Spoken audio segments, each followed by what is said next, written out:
Well, aren't you a regular Nancy Drew? I learned that from the Nancy Drew Diaries. Okay, go. You think you can follow the clues and solve the case of the missing condiment, Nancy Drew?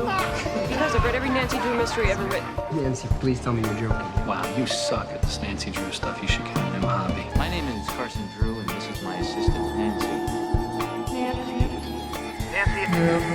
Nancy Drew. It's curtains for you, Miss Drew.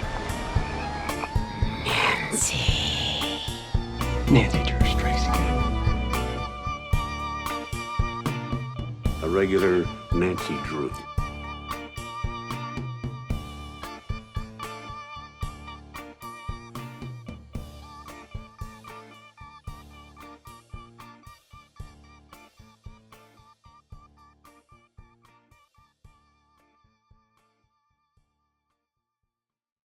Well, hello, regular Drews. Hello, everyone.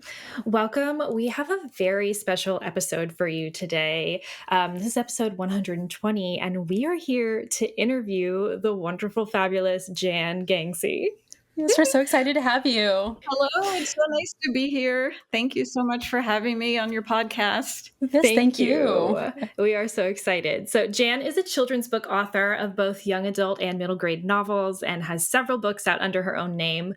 Her most recent being Dead Below Deck, a YA thriller about an heiress disappearing from her own yacht. But she's also written for several existing series as a ghostwriter, most notably for us, obviously, Nancy Drew.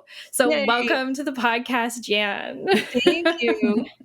Okay, so the first thing that we have to ask you right off the bat, and this is something that we ask everyone who comes on our podcast, is what is your Nancy Drew story? And by that we mean, how did you first learn about Nancy Drew, or how did you even come to love Nancy Drew?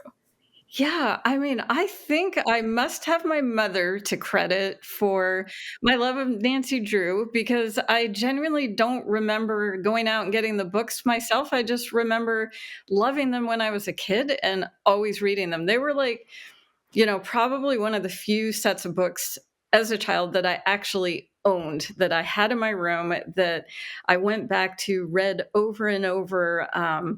I just fell in love with Nancy Drew when I was like 8 or 9 and, getting into independent reading myself with my own novels and curled up in my room and trying to solve mysteries. I was a huge fan from a young age. It's actually hard to remember a time when I wasn't a Nancy Drew fan. So yeah, that's so funny. That's an answer. Yeah, a lot of people come to say that. They're like, right. I don't know. Yeah. I just always have had Nancy in my life. Yes, exactly. Yeah. It just dates way back. Yeah, it feels so natural, hopefully. Yes. So what drew you to writing as a career path, and what made you switch from journalism to novels? I always love to write. I mean, I love to read, obviously, going back to those old Nancy Drew books, but I was definitely a storyteller as a kid. My best friend who lived across the street from me, we were the kids in the neighborhood who were always like putting on shows in our backyard, self-directed, self-written, self-produced. They were probably fairly terrible, but we did badger everyone in the neighborhood to come. And we charged our neighborhood friends, which was really a little bold of us. They weren't expensive. I think we charged like $0.25, but we were always like, bring your $0.25. We would hassle, like, come to our show, but don't forget your $0.25. So I guess we were kind of little thugs too, in addition to being, no, just kidding. Enterprising, Yes. We needed to earn our candy money or whatever it was we were after. Sure. I don't know. So, I've always loved stories. I've always loved fiction and just creating worlds in my head. And, I think it probably didn't ever occur to me when I was younger that not everybody just goes around inventing fictional things in their head. And, some people just go about their daily business. But, I have just constantly been a storyteller, I think, in the back of my mind. So I started out in journalism where fiction is definitely not encouraged. So, it's good to stick with the facts. And it just kind of evolved over time. As I got older, I always had in the back of my head, I'll write a book someday. And, I finally did it once, I got married. I had actually started writing when my son was little. So I'd sit at Little League practices with my iPhone and I'd type with my thumbs. So that's how I Oh, did my very first draft of my first book, was just typing with my thumbs on my iPhone, something to do during practice wow. when all the kids were running around the bases. So yeah, it just kind of grew from there. That's some dedication right there. Yeah. Seriously.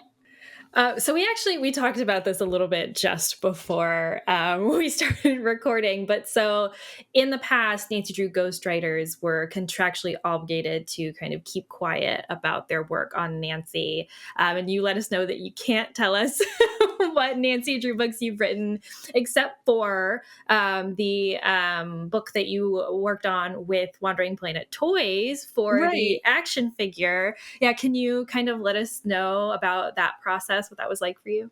Sure. So that actually came about because of the work I had done for Simon and Schuster for the Nancy Drew Diaries series, Mhm. and they referred me to Doc and Gavin, and who I think you've had on your podcast as well, and We talking about the have. toys, and yeah, which was just such a neat concept. I was so excited when they contacted me and said, we want to produce something that is in the vein of the original Nancy Drew stories, like with that kind of old timey feel, a little miniature hardcover. And I'm assuming you have that book as well.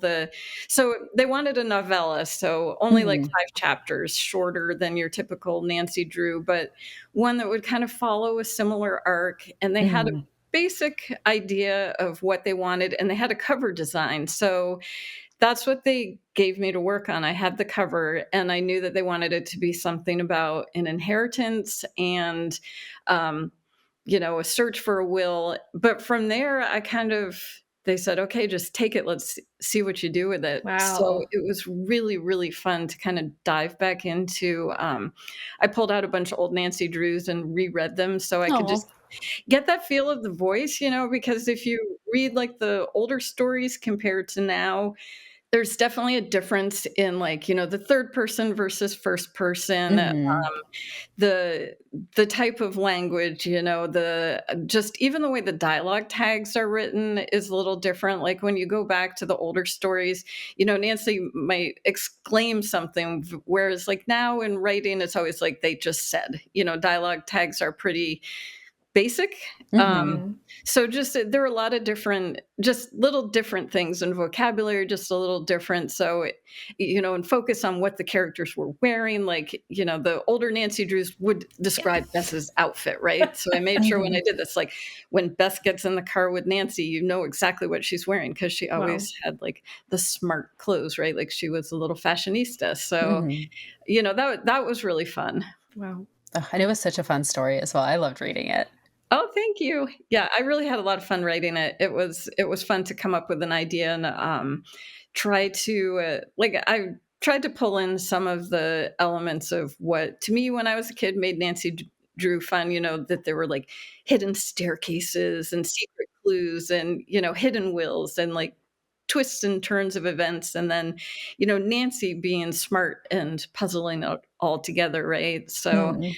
I think that's what I always loved about her when I was a kid, is that she she was she had so much agency and she figured things out herself. Yeah. That's Yeah. certainly what we love about her. We Right. devoted an entire podcast just to who Yeah, yeah, Nancy is, and she is definitely, yeah, a role model, I think, to us Mhm. absolutely. now and then to us also when we were young. So Definitely. Can you tell us a little bit more about what it was like working with Simon and Schuster? Yeah, sure. So it was actually kind of a neat thing. So I have written a few books for Simon and Schuster for their Aladdin line. I've done a couple that were like through book packagers that I'd ghostwritten, one of my own. And then, so I was meeting with my editor of one of my books. Gosh, and this goes back, I don't know what is time, right? This was 8 years ago. So I was meeting with my editor at Simon and Schuster, and I was sitting in her office, and I looked and I saw on her bookshelf along the wall, I was like, you do the Nancy Drews? Like, she just had rows and rows of them, and she said, "Yeah, that's, part of our division." I was like, "I wanna write one." And so that's kinda how that came to be is just me sitting there going, oh my goodness, that's like, bucket list item. I don't, probably shouldn't even admit. I'm like, I don't even care what you pay me. I just want, like, and it's all pretty straightforward with package stuff like that anyway. So it just kind of rolled from there. My agent got in touch with them and they said, okay, we're already kind of booked out. They booked those stories, I'd say a couple, 2-3 years in advance. So we had a little time building up to it. They had authors attached to various different projects, but they, when it came time they were scheduling the next round, I got in then. And similar in a lot of ways to the process with Doc and Gavin, in that they do give you quite a bit of free reign with the story. Wow. So they basically they have a set way that they want it to go. They have something called like the Nancy Drew Bible that I got that was basically the style guideline for how the Nancy Drew Diaries are supposed to work. And, it was just mostly like the broad overarching piece. Like, it needed to be in first person. It had to start and end with a diary entry written by Nancy. It could involve her friends. They liked to have the friends along. It doesn't have to. So it could be set, in Nancy's hometown, or it could be on one of her travels. So they had some guidelines like that, and then there were things that there obviously needs to be a mystery, Nancy, but it can't be anything too dark or too terrible. It's like, no murder, no, it was like, I don't think anybody's really ever had a murder in the Nancy Drew. Maybe. Is there maybe some of the files, but not for the main series. But not like in the stuff for the younger readers. So, I had to, like, kidnapping. They definitely love ghosts and missing wills, and there's that type of thing. And at some point, Nancy had to be in peril, but nothing too extreme. Like, someone had to push her or try to, like, she gets locked in something, or someone attempts to kidnap her. So there were different guidelines there. And then from that, it was like, I had to come up with a few different proposals and send them their way, and they picked their favorite, and come up with a couple like titles and how I envisioned like a cover possibly looking. And so they picked out of that, and that was the one that I ran with and wrote, and It was a lot of fun. That's so cool. That was actually going to be our next question, because I don't know how much you know about, like, historically the publishing of Nancy Drew, but they had the Nancy Drew Bible that's existed since Nancy Drew has existed. And it was a little bit, it sounds like it was Simon and Schuster have maybe kind of loosened up a lot, because the original Nancy Drew Bible, which I think you can find a copy of, there's one for the digests, for the digest, was pretty strict.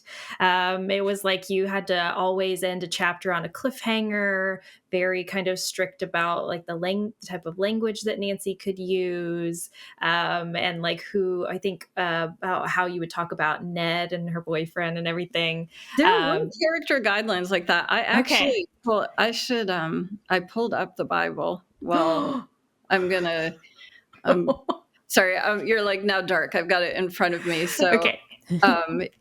So I have it. Yeah. So they've definitely updated some things, like Nancy so this Bible is probably a little bit older. I don't know if they've updated it a little bit since then, but like in this Bible, she's environmentally conscious. So it's like a gasoline electric hybrid. She recycles, like they add details like that. And like they get into like Ned, that he's the boyfriend, but they're there for each other, but this isn't like about the romance. And there's trying to see if they definitely, like, they get into, who George and Bess are. They do kind of update Nancy a little bit, where she's where they say, I think in the original she was in high school, right? Like they're like, now she's just sort of an older teenager-ish. We don't really know where she works, or she's not like going to classes. She might take a university course every now and then. So they soften it up a little bit, I think, to make it a little bit, she's a teen sleuth, but not Right. necessarily like needing to go to class on Monday. So Right. Yeah, that's always something that we have struggled with, especially when we're reading the newer series, because it's like for the original text when she's 16, and those are written in the 30s. It's like it makes sense maybe that she wasn't in school, maybe she went to a finishing school type of situation, or even in the right, revised text when she's in the 50s and she's 18, makes sense that she's not in school and not really worried about getting a job. She still lives at right, home. But now that we're, in 2025 and Nancy's 18, it's right. like, what's she doing? Is she going to college? Like, does she have a job? Is she still in Yeah, high school? Those questions plague our I know. And that's what mind. they're kind of like. It's sort of squishy. They're like, she's not in high school. She may take a couple of university classes. And, this was the Bible that I think was produced probably 10 years ago. Okay.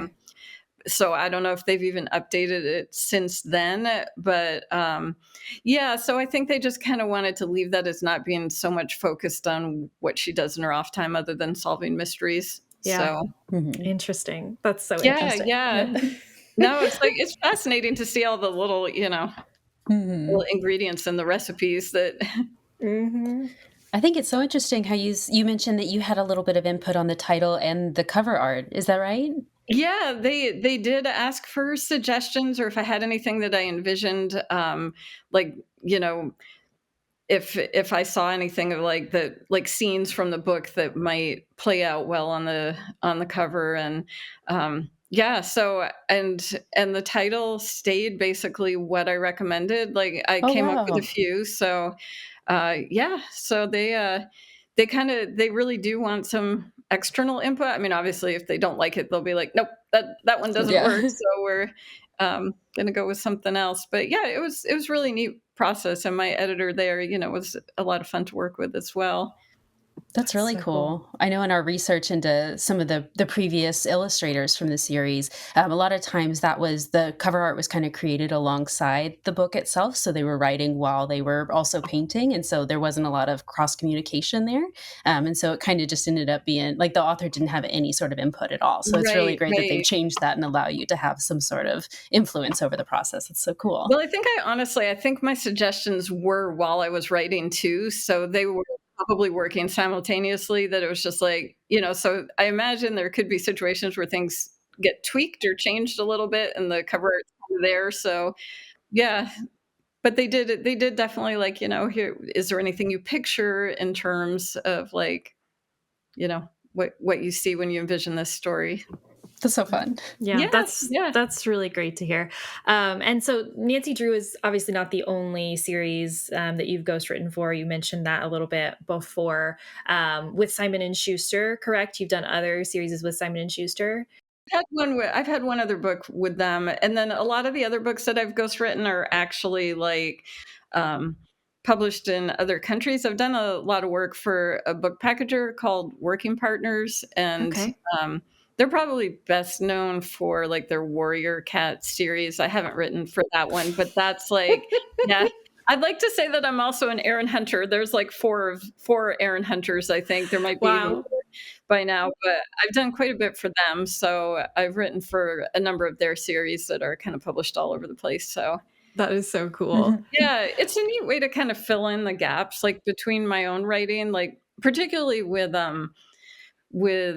working partners, their process is even a little different than the Nancy Drew was. Like Nancy Drew, I had pretty much just from start to finish, I came up with the whole plot, the outline. Like I had to actually turn in an outline to Simon and Schuster for Nancy Drew for like this is how I see the story playing out. Oh, wow. Whereas like working partners, they throw an outline at you and then you make the story work. You're like, okay, these are all the characters. This is what beat by beat is supposed to happen. And then you kind of have to put the flesh on the bones, so to speak, and turn the characters into, you know, give them, make them real versus Yeah, just being like conceptual. So yeah. slightly different process. And so, which would you say is more typical with your ghostwriting work? The totally coming up with it on your own, or getting an outline to start with? I think honestly, it can go, it's all directions really. So Okay. Just depends. Yeah, it just depends. Wow.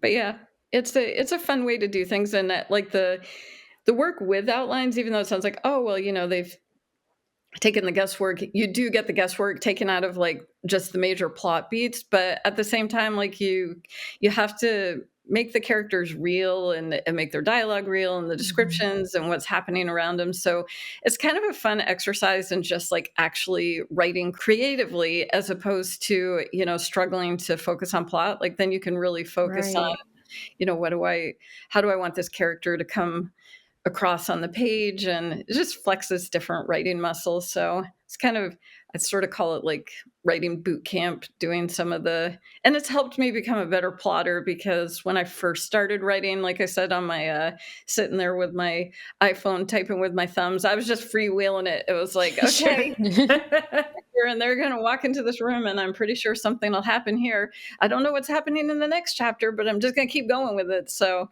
it's helped me understand a little more how to structure things, which, when it came to writing like my current mystery that just came out like that, I had a much stronger outline in my own head. So before I even sat down to write it, I knew where it was going. I knew what the major turning points would be. Yeah. Which is definitely helpful if you're writing a mystery. Yes. That's so cool. That's so exciting.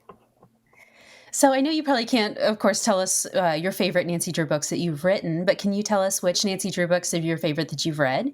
Oh gosh, what's so hard is like I feel like all the classic ones, like, the Old Clock, the Lilac Inn, like it's just like it's a hodgepodge of all of those because they've all sort of blended together in my head. And it's been so long really since I've regularly read them. Like I said, I went back to some of the older ones and reread when I was working on the book for Doc, but I don't know, the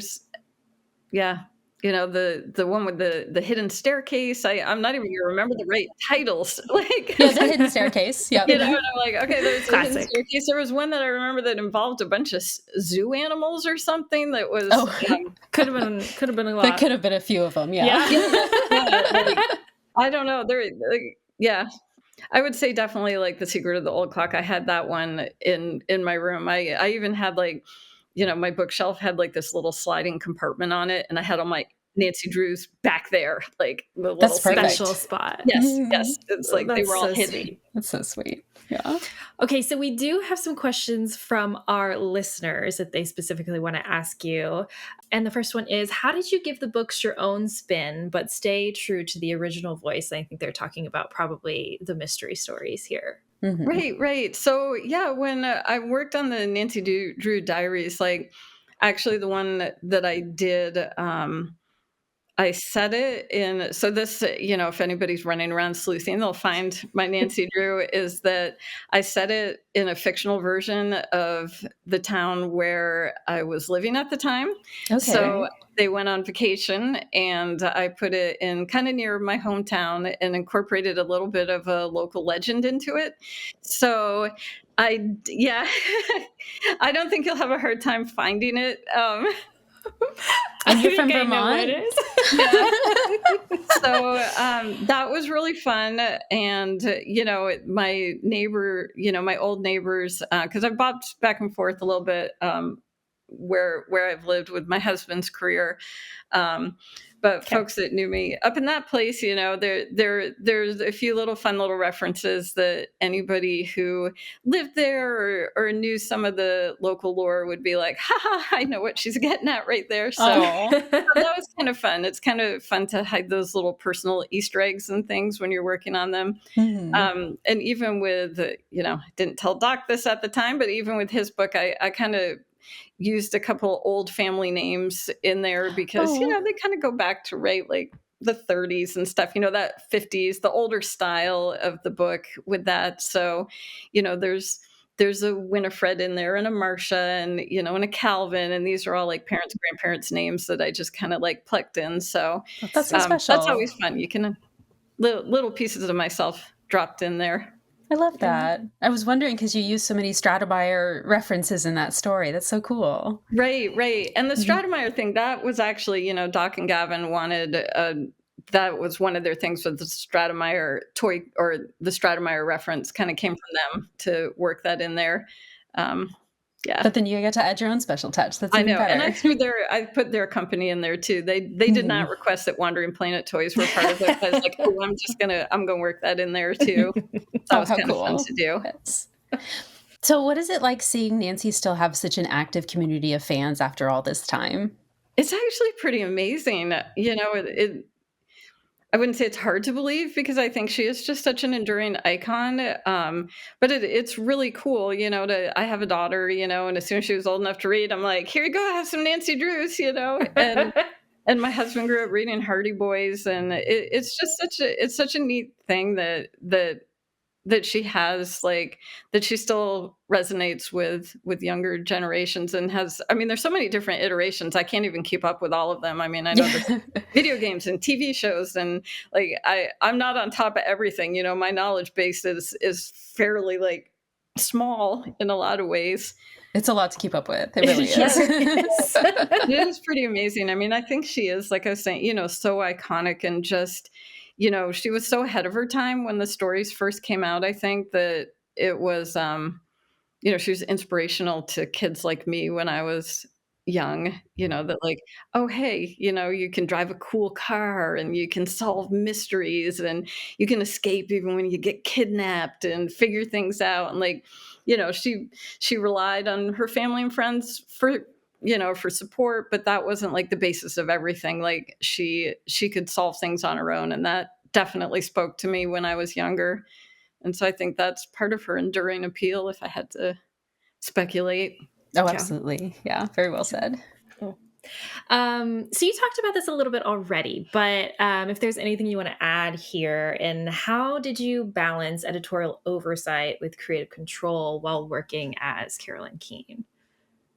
I didn't really find it difficult because, I think when probably because I have done a lot of ghostwriting, and I think that when you go into this that you're checking maybe your own particular vision of something a little bit at the door. But with Nancy, like, I feel like who Nancy is. You're not going to come in and try to change Nancy, because Nancy as a character is very firmly established. So I never really felt like it was like, oh my gosh, they're taking my characters and turning them into something else, because the characters pre-existed me, the author. So I was just getting a chance to take those characters and have them do things, which was, my 11-year-old self would have just fainted. Half of my fake stories that I came up with were Nancy Drew stories, when I was a kid. So back before, there was like online fan fiction, there was me sitting there scribbling things down. So, Yes. it's a little bit like getting to write fan fiction for your favorite characters. So I definitely didn't see it that I was losing any kind of creative control. It was really more like, oh my gosh, this amazing opportunity to write about a character that influenced me so much. Very cool. Yeah. So you kind of talked about how you've gotten to kind of design the outlines for each of these standalone mysteries. Do you find that it's difficult at all to kind of pick up from where another Carolyn Keene is left off? I don't know that they might reference previous ones, but I'm trying to think, and what I wrote, I don't even really think that, I think some authors take slightly different spins, maybe with the friends or Ned, or, that they might give them a few other character traits, or they might do things a little bit differently. But I didn't really feel like it required a lot of dovetailing anything else other than just, making sure I didn't do a mystery that was exactly the same as one that had just been written or something. But that was a little bit more why, like, they asked for, like, okay, give us 3 ideas and then we'll tell you which one we like, and then give us an outline. So that was basically the process with that. They all seem so cohesive. That's so impressive. When you go from one book to the next, it kind of feels like it's all one author for the whole series. Yeah, I think the editorial team gets the credit for that, because they're looking to see, like, are there any, is there any overlap? Is there any place where the voice doesn't fit, like the last book or something? So that makes sense. Yeah. Okay. Well, is there anything new that you're working on right now that you'd like our listeners to know about, Nancy Drew related or not? You want to plug your own work? Yeah, no, I'm actually, I'm not working on any Nancy Drew. I just did the diary and the docs special book. And yeah, I'm actually working on an adult mystery now. So Ooh.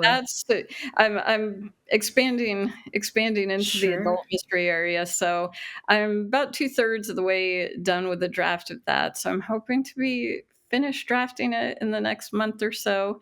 So a little bit more of Nancy all grown up. So Okay. It's very cool. Okay. not quite Nancy, but yeah. Yeah. Okay. So where can our listeners find out more about that book? Where can they find you, or as news comes out when you are ready to release that? Right, absolutely. Yeah, I mean, I have a website. It's just jangangsei.com. I'm on Instagram. I'm on Twitter. I guess it's X now. I can't say I've posted there in ages. My account's just kind of dormant. Yeah, I have a Threads and a Blue Sky. I haven't posted much there either. Facebook, but I'm not the most prolific on social media, I have to admit.